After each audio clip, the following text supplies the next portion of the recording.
Hi friends, welcome to Law Chat with Girija. I'm Girija Patel, your host for Law Chat, and I am so excited for you to join us today.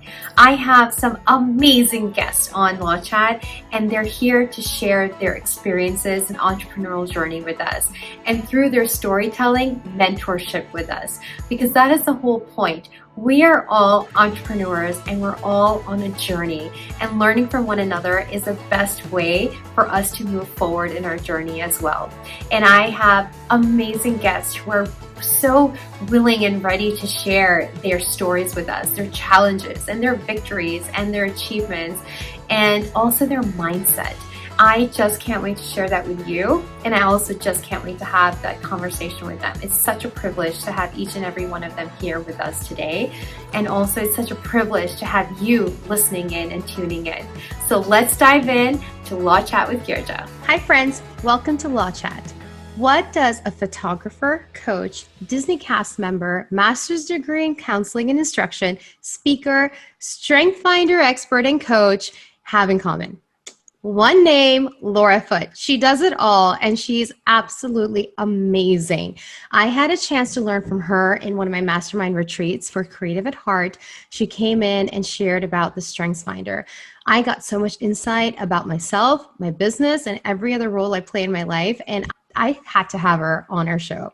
And I'm just so happy that she's with us today. Her experience, her creativity, her gifted work precedes her reputation. And she's been featured in publications such as Better Home and Garden, Southwest Airlines, and Southern Weddings magazine, and so many more collaborations that she's done with Lauren Conrad and other, really popular names out there. So I just can't wait to hear about your journey, Laura, and also everything that you are accomplishing, meanwhile juggling motherhood and traveling all at the same time. So welcome to Law Chat. Thank you so much for having me. What an introduction. I can't wait to jump in. And for those listening, I'm so grateful that you're here.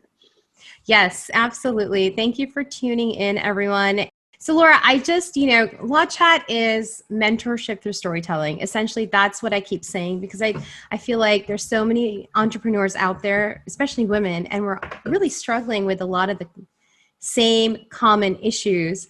And so I just wanted to start off with, where did you start off and what came first in your entire line of the hats that you wear? Which hat did you wear first? Sure. Well, my business is turning 12. And when I tell people that, they're like, wait, how old are you? How is it possible you've been doing this for over a decade? And, it's fun to think back, because my business started in my college apartment that I was living in by myself after my first Disney contract. So in every way, shape, or form, the business that you see now, and as I say, the things that live in my house or under my roof in terms of the business, are things that grew alongside the business, right? I was young. The business was young.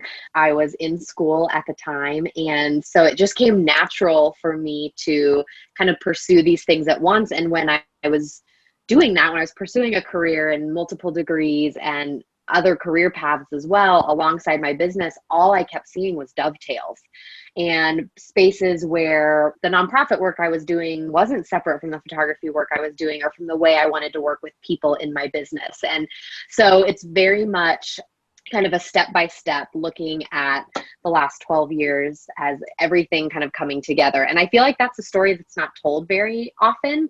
When I lived in both worlds, when I was working full-time professionally and also running my business, everyone in those worlds was very siloed, meaning they either had a full-time job or they had a business. And if they had a business with a job, they were not liking that job and they wanted out of it, and the job wasn't positively contributing to their life.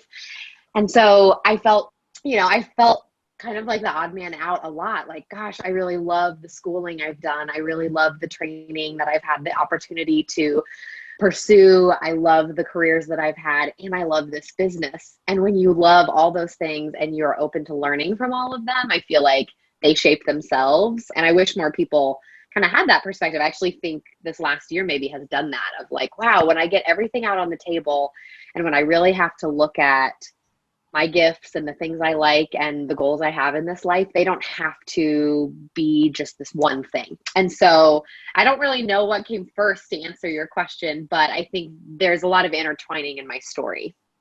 I love that. And I love how you're saying that there can be a synergy between your gifts, what you like to do, and your vision and your goals in life. And I think a lot of times you're right. We silo ourselves into certain areas and then we feel like we can't separate ourselves from them, right? Like you just can't do Sure. all of it together, and it's multitasking, and which is fine.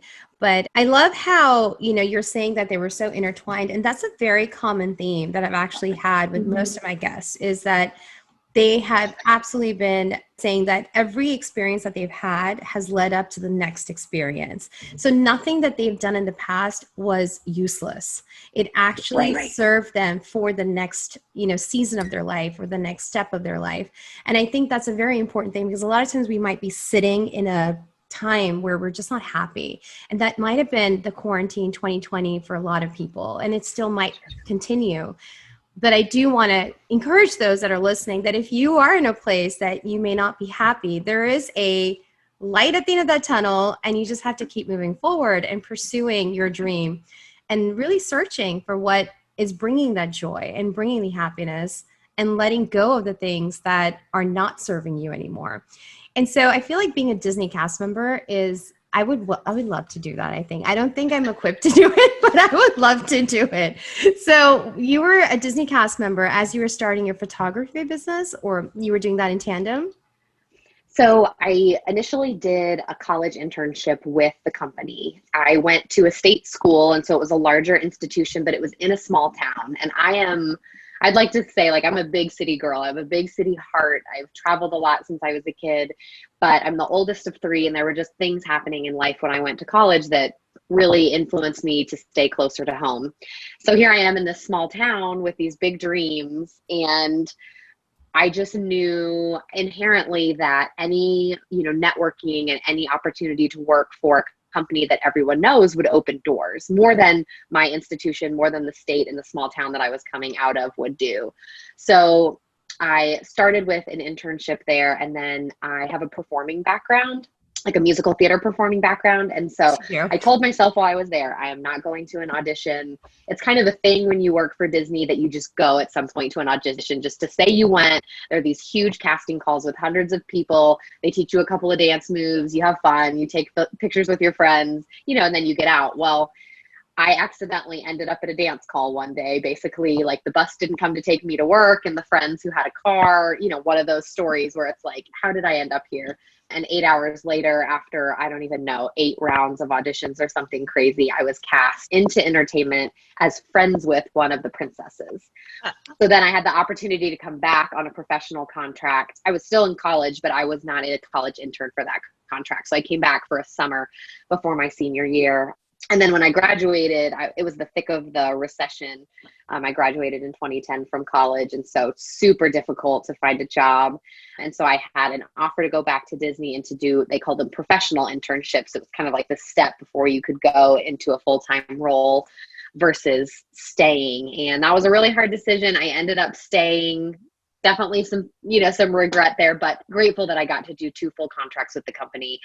Changed everything, absolutely became the talking point on my resume, just out of fun, and still is. Like, this many years later, it will probably be the thing as an old lady that my grandkids will say, "You were a princess?" And they'll be staring at me and none of it will make sense. And so, yeah, transformative for sure, getting to, especially, and I was there when the recession hit. I can remember being in the Mouseketeria, which is where you eat your meals when you work in Magic Kingdom. So it's in the tunnel system under the ground.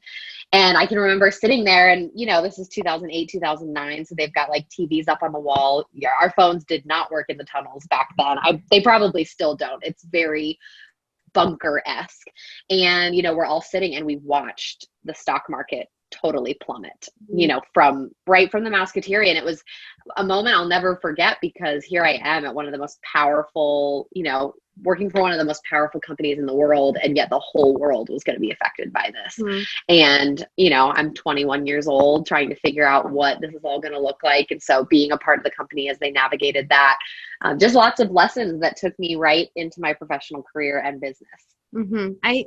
That is so cool, because I do feel that, yes, it's a great talking point. I mean, we're talking about it. That's where we started. And it's so cool because even later on in your personal life, that's something you can definitely share with your grandkids and your children also. You're like, hey, I was a princess. But I also believe that, I know we were talking before we started this recording, is that you actually go and speak to other companies about the Disney culture and their service and the way they do things. And so that is so cool, because now not only, it's like you can talk about this experience in so many different ways in your life.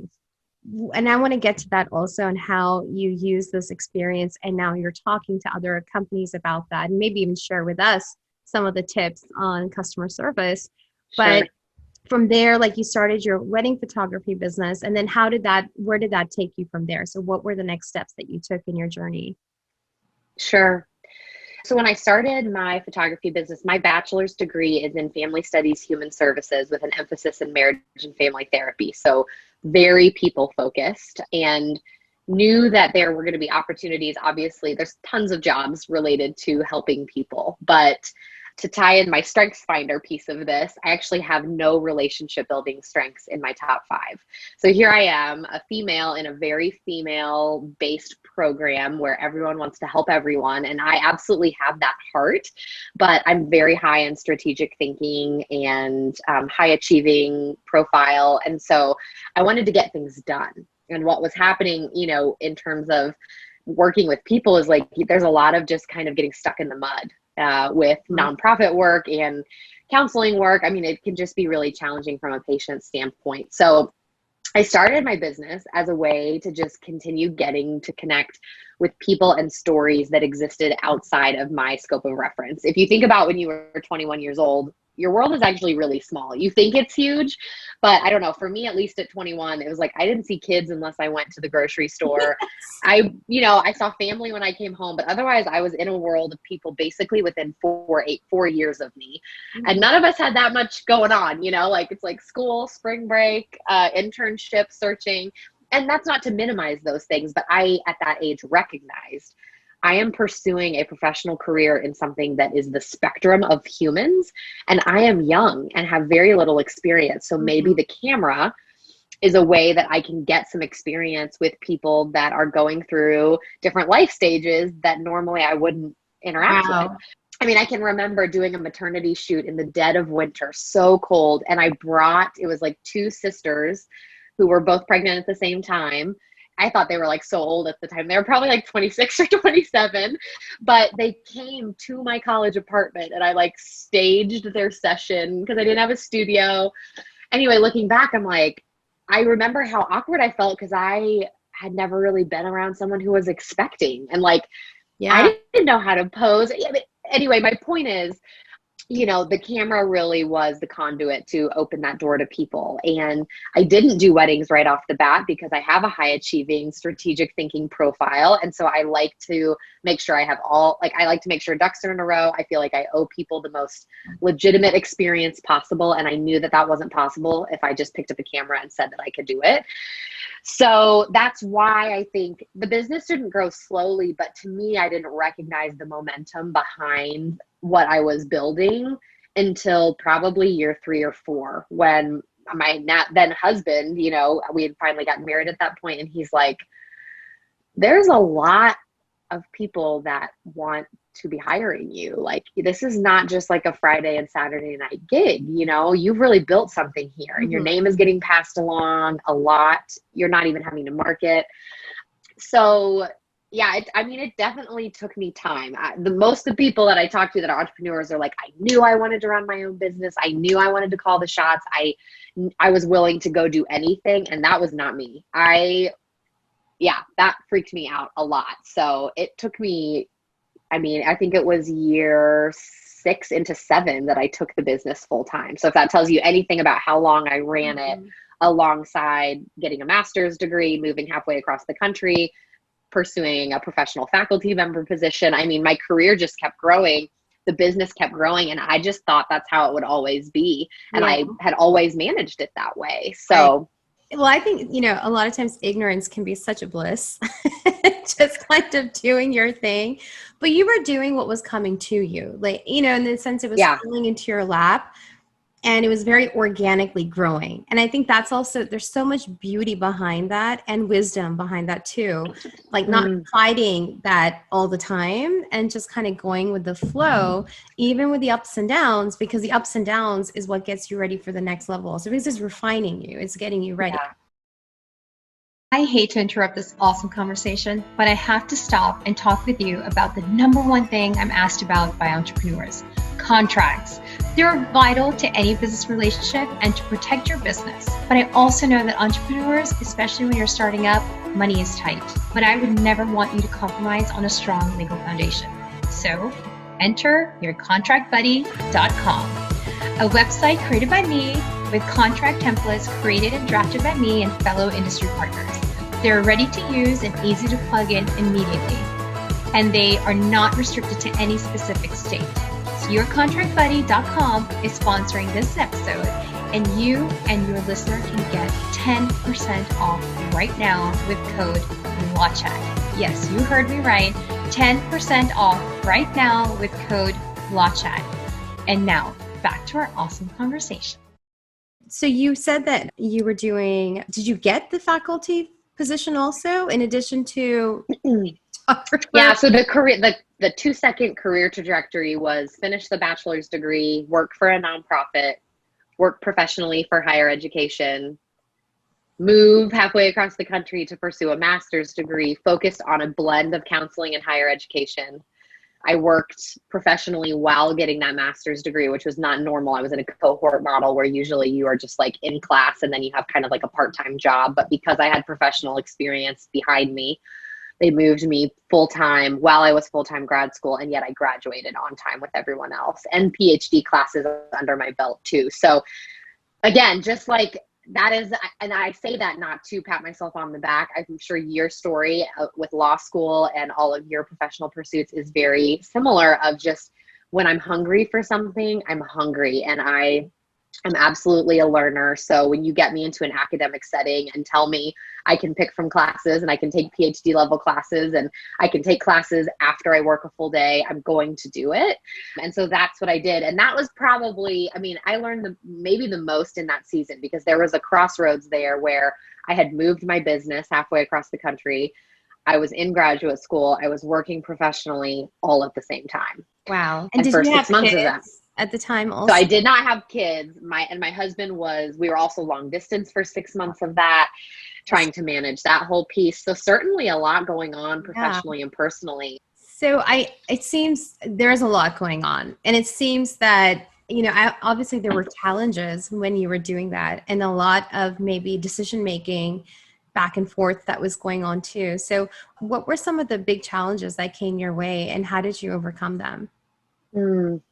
I think one of the biggest challenges that I was a little naive to was what it was going to take to move a business. Yeah. So to anyone listening that maybe has walked through that or is currently in the thick of it or is considering it, I don't sugarcoat that for people. Moving your business even to a place where you have a few people that know you and can help take the business forward, it's a lot.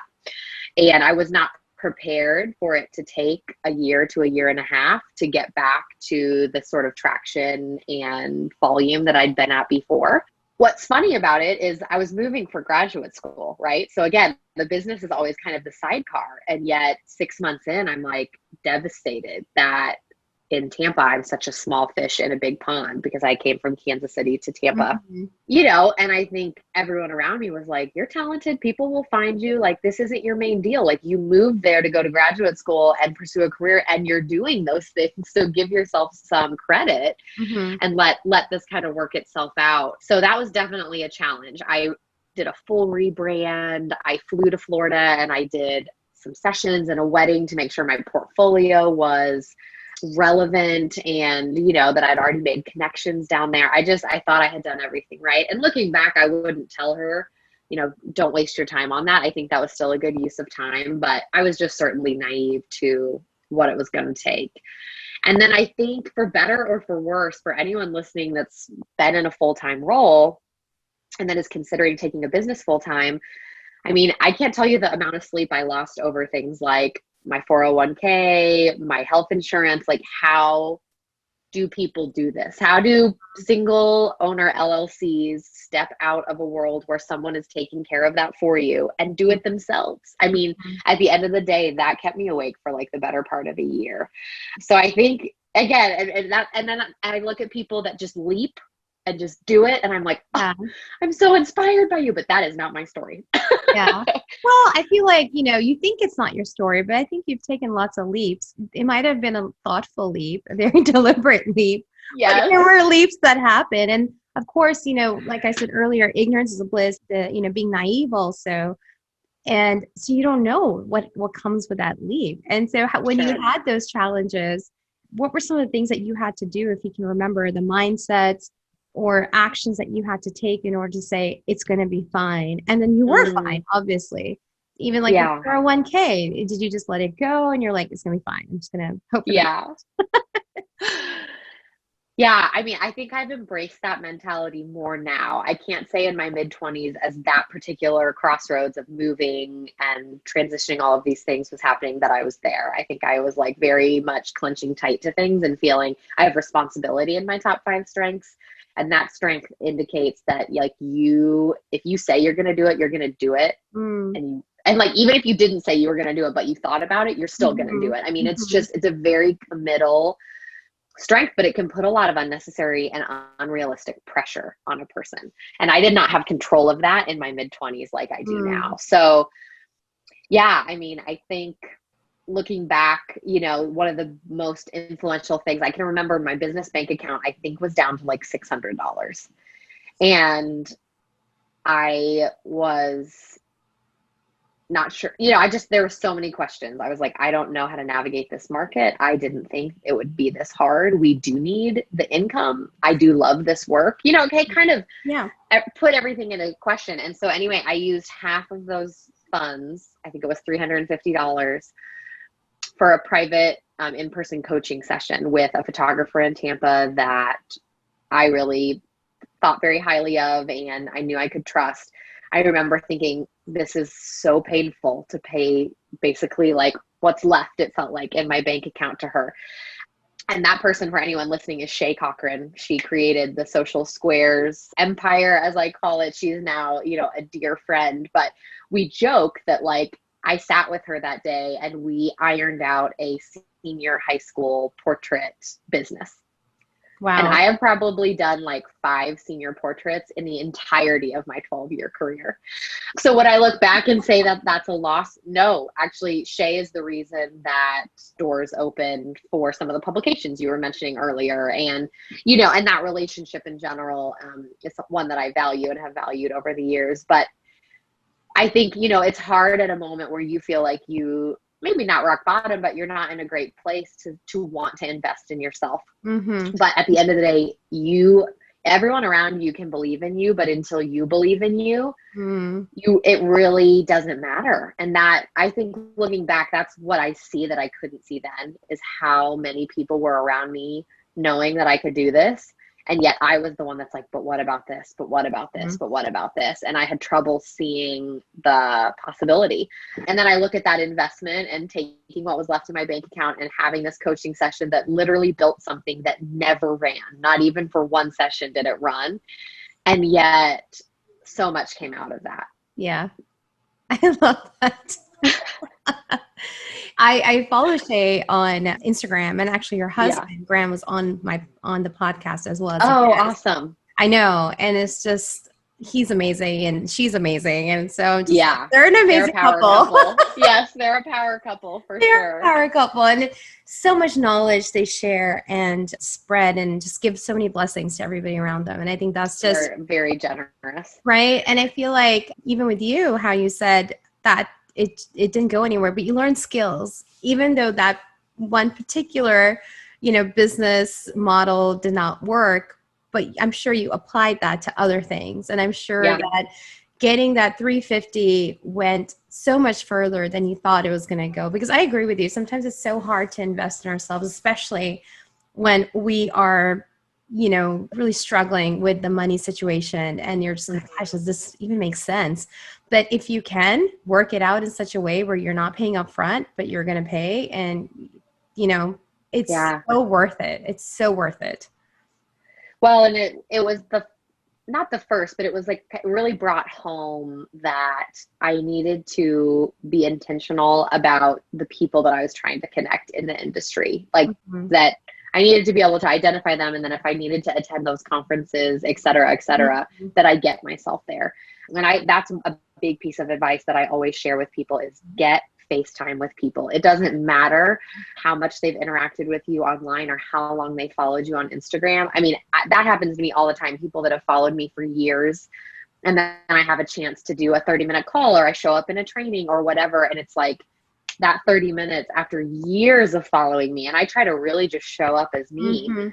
Still, it just, nothing can beat the one-to-one connection. And for my business, at least, that's what moves my business forward. I mean, my back end is truly run by people that are like, you need Laura, you've got to have Laura. And there's no words for how thankful I am for that. But it's also a good reminder to me, like showing up, getting in spaces with the desire to really meet and connect and know people will always work in your favor. I think it's, it just an investment that will always pay off. Yeah. Oh gosh, that just struck a chord with me, because I think as a mom, sometimes it's so hard to leave your children and to do something like to travel and to go from one place to another for a conference or for work. And I know for me, my personal experience, I've been so with my kids that it's so hard for me to get out of it. And this year has been the first year, I mean, I kid you not, my daughter just turned 10. First year where I've taken the time off to go to that mastermind retreat.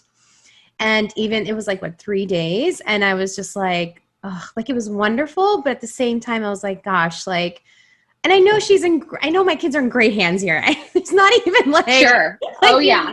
Your children it's never are the reality. taken care of. There's no like question about it.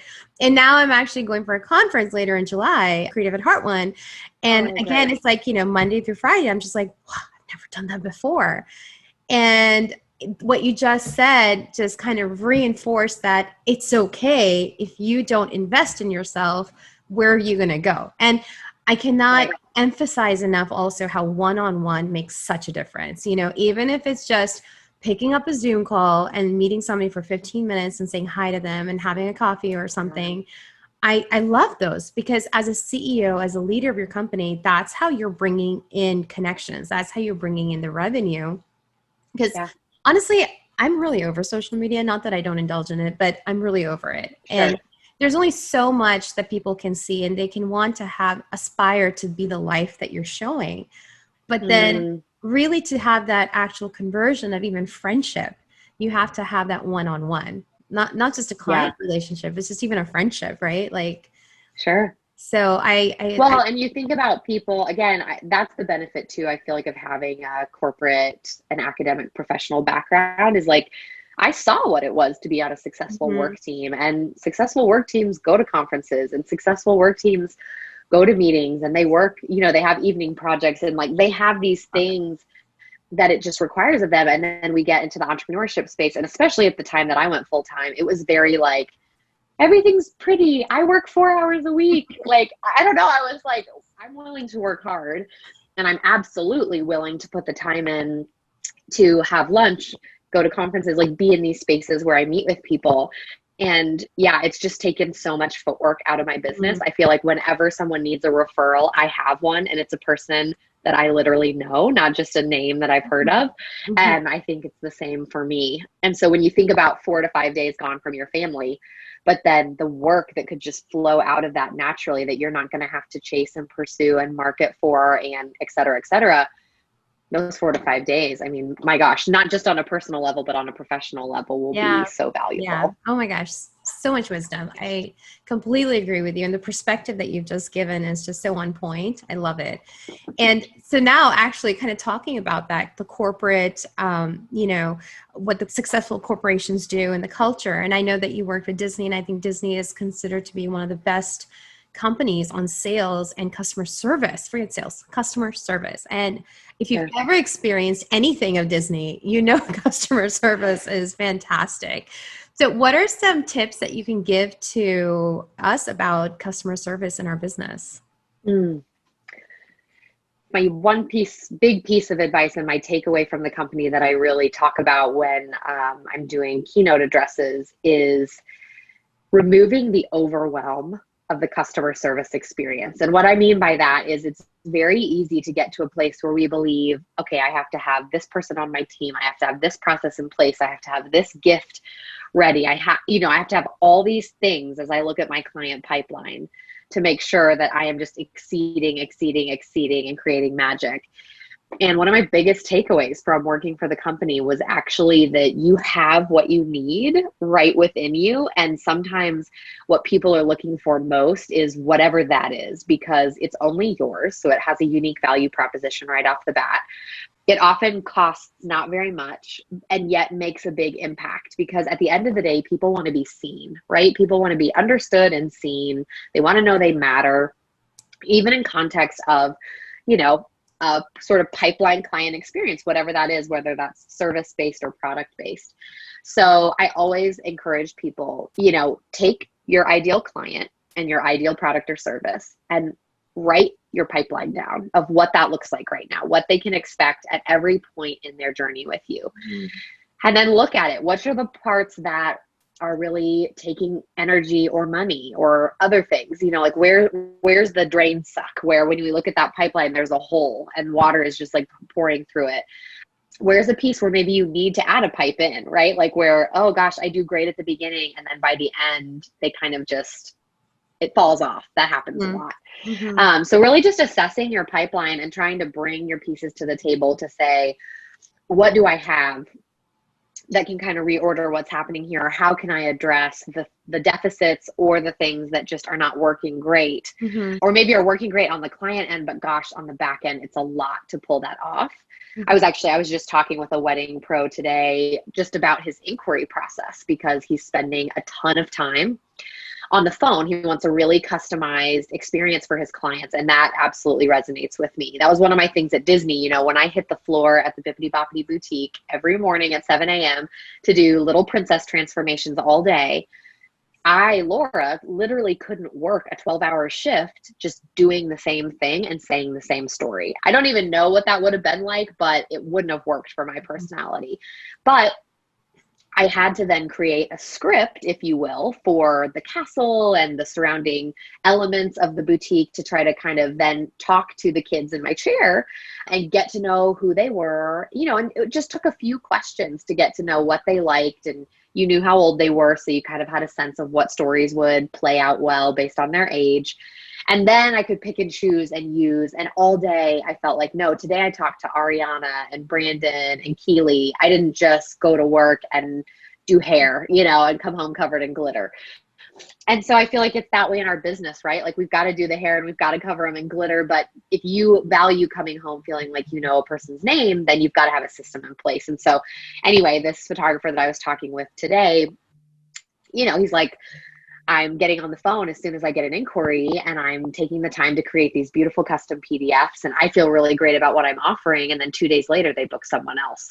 And it is just taking all of my time. Mm-hmm. And, we'll email a bit more today, but I basically said, why don't we reverse this? Why don't we make sure that when they're inquiring that you're asking the 5 critical questions mm-hmm. you need them to answer, so that you can send right off the bat a really custom PDF that shows that you recognize they've got 300 guests coming, or, that it's an out-of-state wedding and you've taken that into consideration, and you just put it all on the table. What are we afraid of? Like, if you believe in what you do and what you offer, then there should be no reason that you can't send that customized PDF with pricing, a beautiful link to a real wedding gallery, and then trust that if they want to reach out for a phone call, then they're likely going to book you because they have all the information they need, versus kind of stringing them along and releasing information as they go. And then you've wasted your time.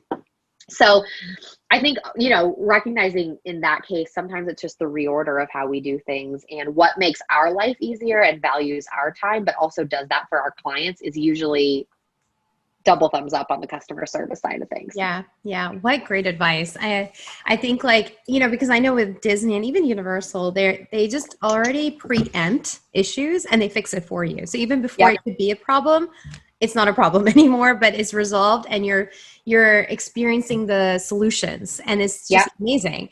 And so I love how you created that timeline piece, and I'm actually going to practice it for my own business as well, because I think going through that process, you also realize these are the holes and how can I add another pipe to it. And I love that. That is so golden.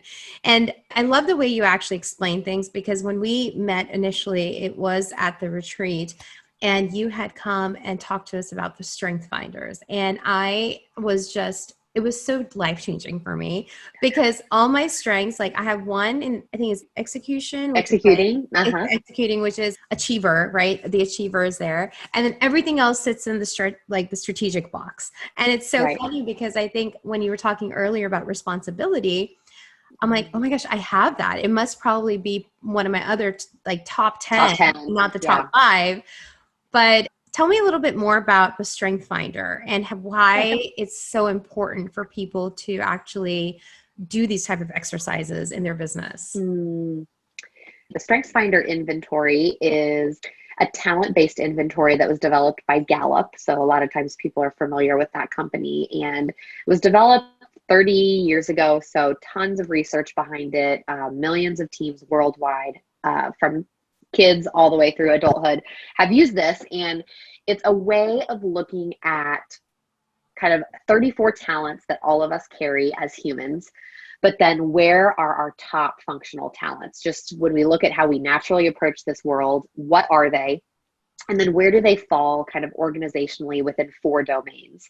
So that's what Girija was just referring to, is executing, relationship building, influencing, and strategic thinking are kind of the 4 domains that these 34 talents organize themselves within. This was something that I got trained on when I was in the higher education world. So it's common that you see this used in colleges and high schools. It's really powerful. Anywhere where there's a group of people, it's powerful. So a lot of colleges have been adapting it, and as students come into the university, they all take it. They all engage in a course in their first year that uses it. And as you can imagine, that's really transformative. I certainly wish that I had had that as a college freshman. Yeah.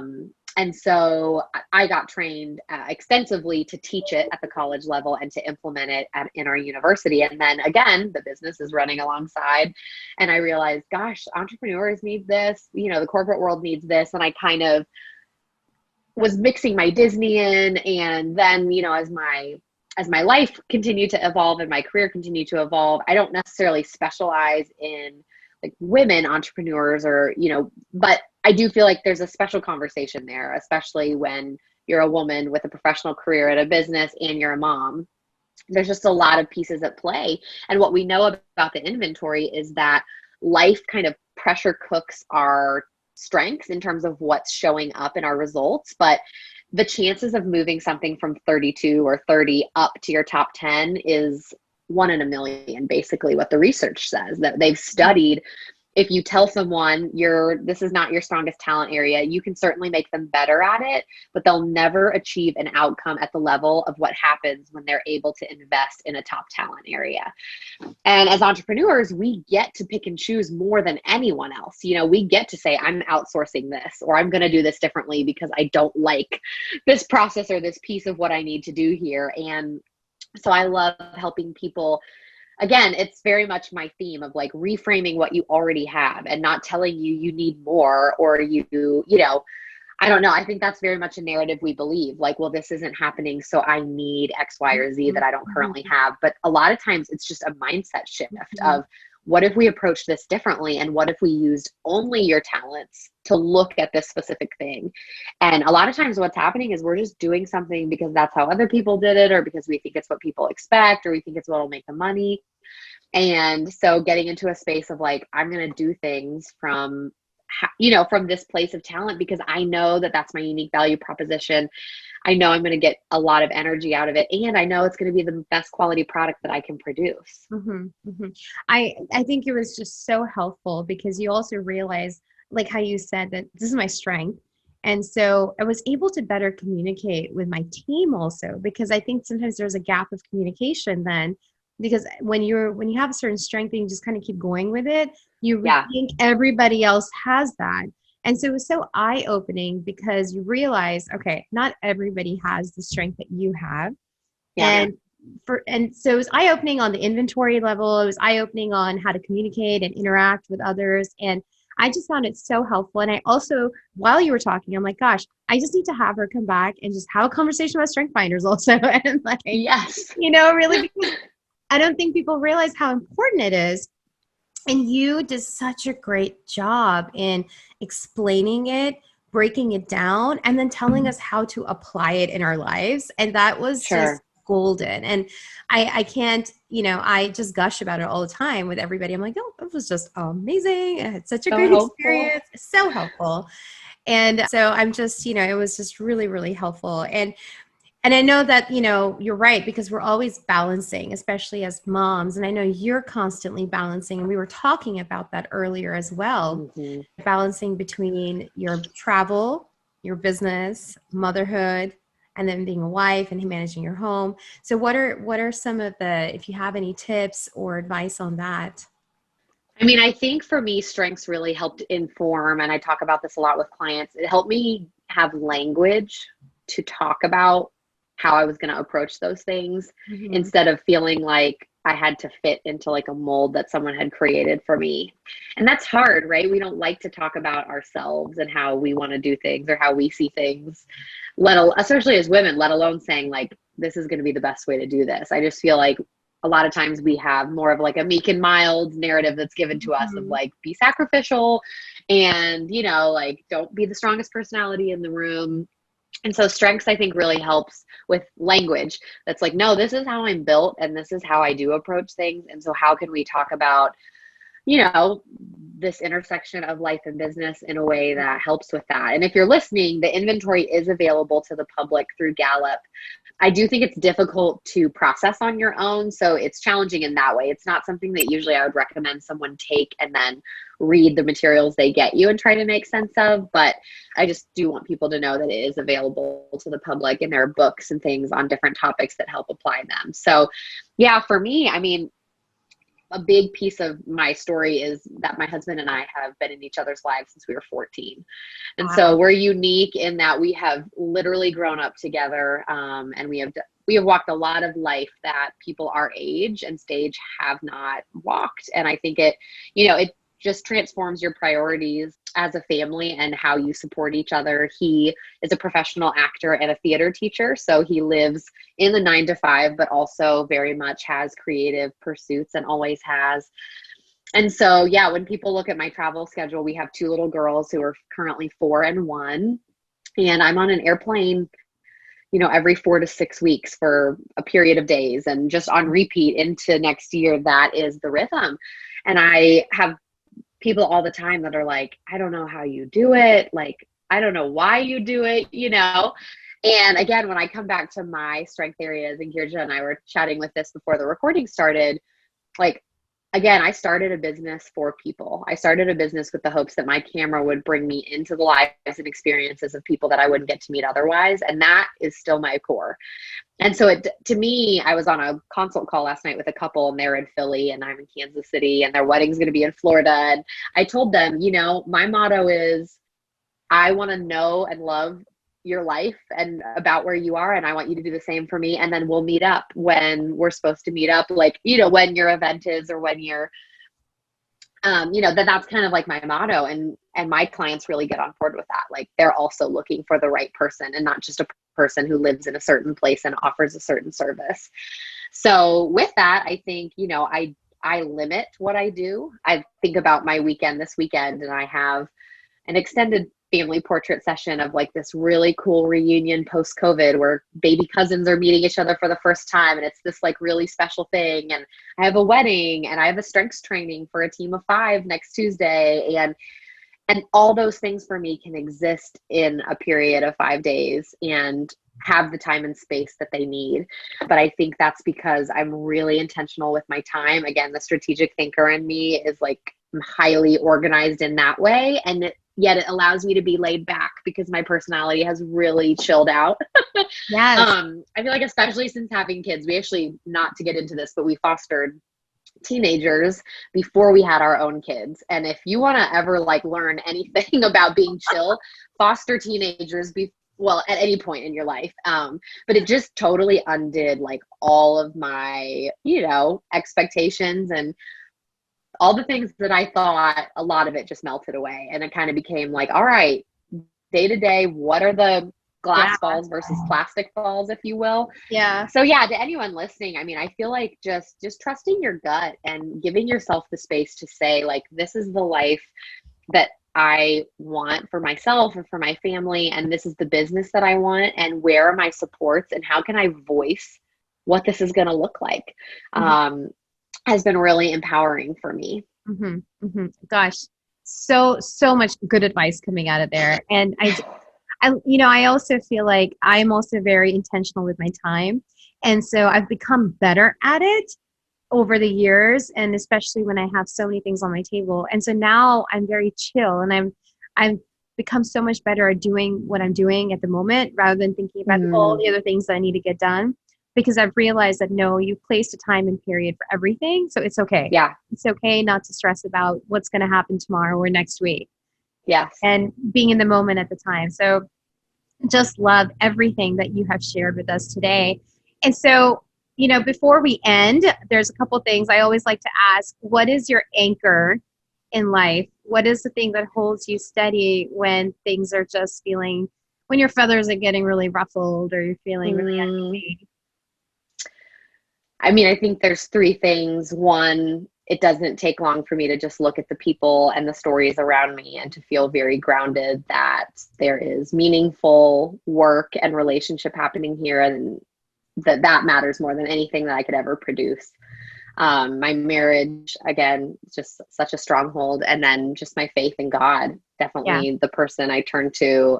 And I would not be where I am without any of those 3 things. And God ordains it all, in my opinion, for me. So there's nothing that's like accidental in my business. It's all very crafted, and He is always kind to me. So yeah, completely 100% agree with you. So also, before we wrap it up over here, I'd like to ask a little fun questions. And so generally I love books. And so I always ask my guests, what's your favorite book? Or, whether it's a business book, personal book, fiction, nonfiction. My favorite author is Jodi Picoult.